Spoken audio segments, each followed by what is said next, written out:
The funeral.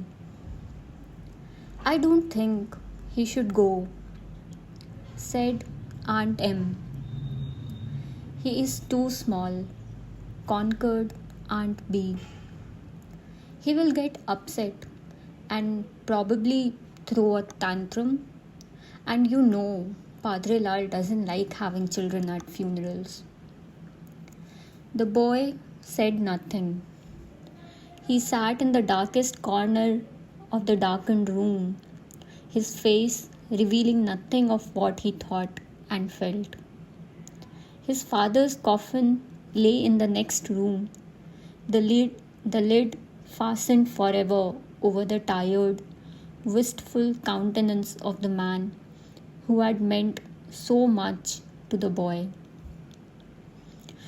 Nobody else had mattered, neither uncles, nor aunts, nor fond grandparents, least of all the mother, who was hundreds of miles away with another husband. He hadn't seen her since he was 4. That was just over 5 years ago, and he did not remember her very well. The house was full of people, friends, relatives, neighbors.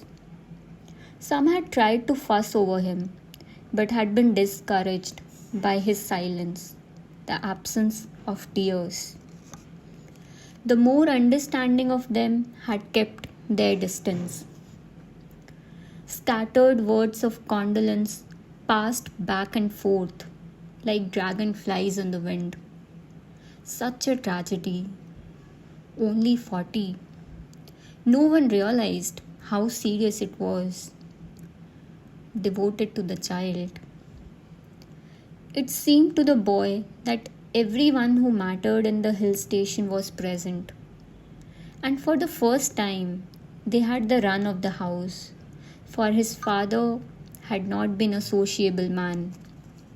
Books, music, flowers, and his stamp collection had been his main preoccupations apart from the boy.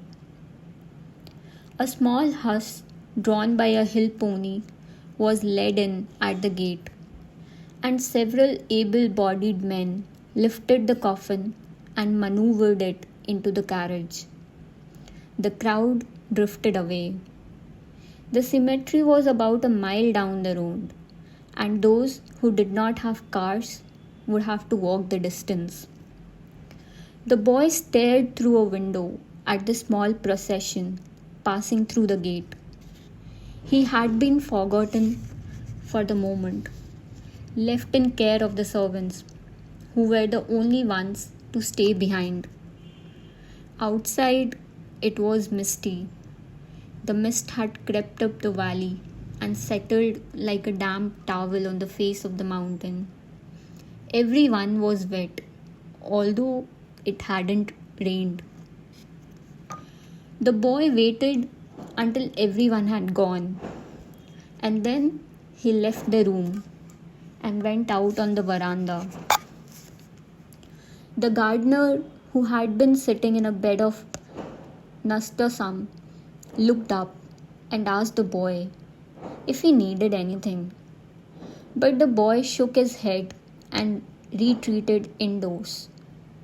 The gardener, looking aggrieved because of the damage done to the flower beds by the mourners, shambled off to his quarters. The Sahib's death meant that he would be out of job very soon. The house would pass into other hands. The boy would go to an orphanage. There were not many people who kept gardeners these days.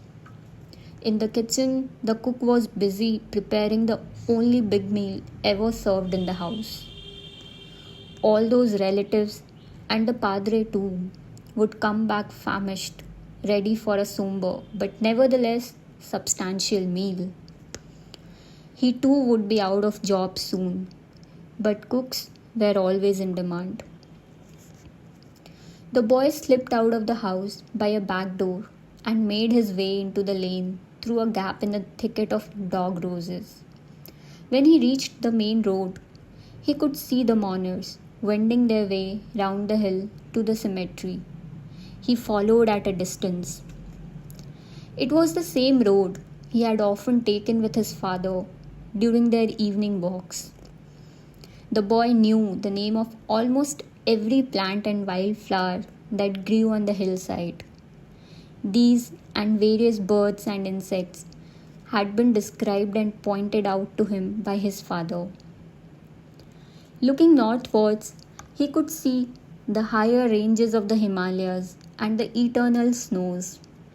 The graves in the cemetery were so laid out that if their incumbents did happen to rise one day, the first thing they would see would be the glint of the sun on those snow-covered peaks. Possibly, the site had been chosen for the view. But to the boy, it did not seem as if anyone would be able to thrust aside those massive tombstones and rise from their graves to enjoy the view. Their rest seemed as eternal as the snows. It would take an earthquake to burst those stones asunder and thrust the coffins up from the earth. The boy wondered why people hadn't made it easier for the dead to rise. They were so securely entombed that it appeared as though no one really wanted them to get out. God has need of your father. In those words, a well-meaning missionary had tried to console him. And had God in the same way laid claim to the thousands of men, women, and children who had been put to rest here in these neat and serried rows? What could he have wanted them for? Of what use are we to God when we are dead? Wondered the boy. The cemetery gate stood open, but the boy leant against the old stone wall and stared down at the mourners as they shuffled about with the unease of a batsman about to face a very fast bowler. Only this bowler was invisible and would come up stealthily and from behind. Padre Lal's voice droned on through the funeral service, and then the coffin was lowered, down, deep down. The boy was surprised at how far down it seemed to go. Was that other, better world down in the depth of the earth? How could anyone, even a Samson, push his way back to the surface again? Superman did it in comics, but his father was a gentle soul who would not fight too hard against the earth and the grass and the roots of tiny trees. Or perhaps he did grow into a tree and escape that way. If ever I am put away like this, thought the boy, I'll get into the root of a plant, and then I'll become a flower, and then maybe a bird will come and carry my seed away. I'll get out somehow. A few more words from the padre, and then some of those present threw handfuls of earth over the coffin before moving away. Slowly, in twos and threes, the mourners departed. The mist swallowed them up. They did not see the boy behind the wall. They were getting hungry. He stood there until they had all gone. Then he noticed that the gardeners or caretakers were filling in the grave. He did not know whether to go forward or not. He was a little afraid, and it was too late now. The grave was almost covered. He turned and walked away from the cemetery. The road stretched ahead of him, empty, swathed in mist. He was alone. What had his father said to him once? The strongest man in the world is he who stands alone. Well, he was alone, but at the moment he did not feel very strong.